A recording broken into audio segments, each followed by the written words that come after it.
দুই পাশে দুইটা গানের কনসার্ট হচ্ছে, আর এখানে আল্লাহর কোরআনের মাহফিল হচ্ছে।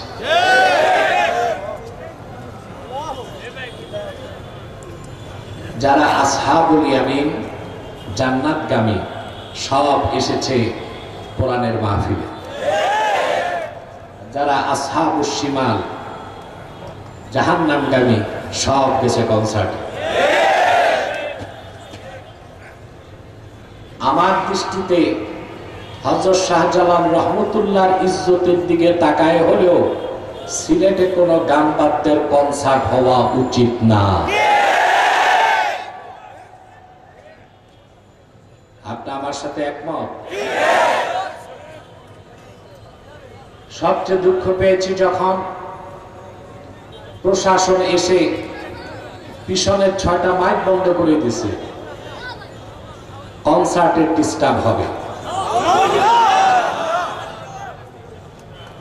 আমি বলেছি সব মাইক চালাও,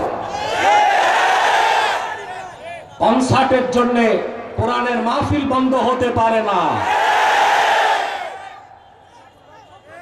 এ হচ্ছে 360 আউলিয়ার বাংলাদেশ, শাহজালালের বাংলাদেশ, শাহ ফারহানের বাংলাদেশ, শাহ কেরামত আলীর বাংলাদেশ, শাহ মাখদুমের বাংলাদেশ। আমার কমিটি কোন ধরনের দ্বন্দ্বে যায় নাই, হরেনগুলো বন্ধ করে দিয়েছে। আমরা সংঘাত চাই না, কিন্তু আপনারা চরম বেয়াদবি করেছেন। তা আগে যারা ছিল তাদের মধ্যে আর আপনাদের মধ্যে পার্থক্য কোথায়?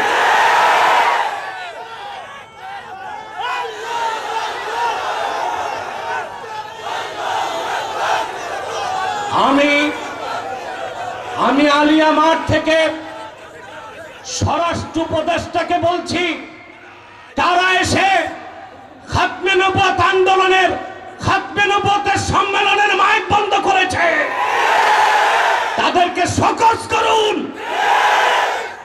উপযুক্ত শাস্তির ব্যবস্থা করুন।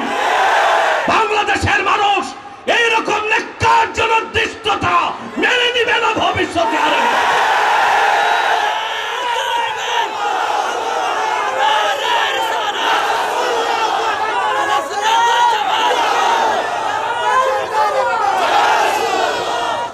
আমার ভাইরা,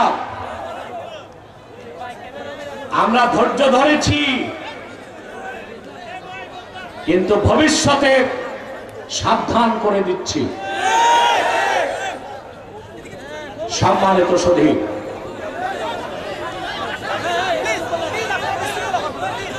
বসে যান। আমার ভাইরা, আমি যারা এই কাজ করেছে ঘৃণা প্রকাশ করছি তাদের এই কাজের। দোয়া করি আল্লাহ তাদের হেদায়েত করুক, আর হেদায়েত কপালে না থাকলে আল্লাহ যেন পানিশমেন্টের আওতায় নিয়ে আসে। সম্মানিত সুধী,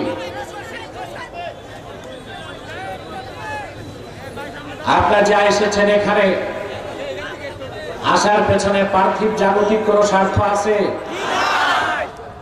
আমরা এসেছি আল্লাহ তার হাবিবের রেজামন্দি হাসিল করার জন্য, অন্য কোন উদ্দেশ্য আমাদের। এখানে এসেছেন প্রতি শ্বাসে 10টি নেকি পাচ্ছেন, আলহামদুলিল্লাহ।